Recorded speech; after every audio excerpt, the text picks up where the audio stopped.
తాజాగా జరుగుతున్నటువంటి పరిణామాలు యుద్ధం తప్పనిసరి పరిస్థితికి మళ్ళీ తీసుకెళ్తాయేమో. ఒకటి, పాకిస్తాన్ సైన్యంలో ఉన్నతాధికారులు మాట వినేవాళ్ళు కరువైనట్టు కనబడుతుంది. ఇప్పుడు మన సైన్యం కాల్పుల విరమణ అనగానే ఆల్ సైలెంట్, ఎక్కడ ఒక్క చిన్న ఇన్సిడెంట్ లేదు. మనం తుపాకీ కాల్చలేదు, డ్రోన్ పేల్చలేదు, లేదా వాళ్ళ మీద ఎలాంటి యాక్షన్ తీసుకోలేదు. బట్ వాళ్ళు నిన్న రాత్రి కూడా డ్రోన్లు ఎగరేసినటువంటి పరిస్థితి ఉంది. డ్రోన్లు ఎగరేయాలంటే అక్కడ సాధారణ పౌరులు ఎవరు ఎగలేరు సరిహద్దుల్లో, అంటే సైన్యంలోనే. అంటే అక్కడ కసితో రగిలిపోతున్న సైన్యం ఉంది. ఓడిపోయిన మంటలో నుంచి ఏదో ఒక విధంగా యుద్ధం మళ్ళీ పెంచాలని కోరుకుంటున్నారు వాళ్ళు. తమ సైనికాధికారుల మాటలను కూడా లెక్క చేయకుండా చేస్తున్నారు. అంటే అక్కడ సైన్యం మీద కంట్రోల్ ఉండదు ప్రభుత్వానికి.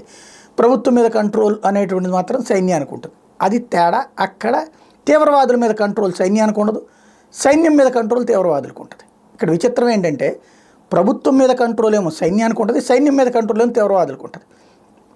తీవ్రవాద భావజాలికులు సైన్యంలో ఉంటారు, అది అక్కడ స్పెషాలిటీ. అందులో భాగంగా వాళ్ళు నిన్న ప్రయత్నించినట్టున్నారు. కాకపోతే సరిహద్దులు దాటించే ధైర్యం చేయలేదు. వెంటనే పేల్చడంతో పాటు మళ్ళీ తీసుకొచ్చి ఎక్కడి నుంచి పంపించారో అక్కడికే ఓ మిస్సైల్ వేసి లేపేస్తారని భయపడి చచ్చినట్టున్నారు. అక్కడే ఆగారు. ఇవాళ టెర్రరిస్ట్ అటాక్ ప్రయత్నం చేయడం, అక్కడ ఓ టెర్రరిస్ట్ లేచిపోయాడు, ఇంకో ఇద్దరు ముగ్గురు ఉన్నారంటున్నారు.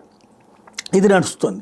ఓవరాల్గా యుద్ధం ఆపాలి అన్నటువంటిది పాకిస్తాన్ ప్రభుత్వపు యొక్క ఉద్దేశం. అదే సందర్భంలో అమెరికా యొక్క ఉద్దేశం. మనం సరే అని ఆగాం. మనల్ని యుద్ధంలోకి లాగడానికి ప్రయత్నాలే జరుగుతున్నాయి. లెట్ us see ఎక్కడి దాకా తీసుకెళ్తారు.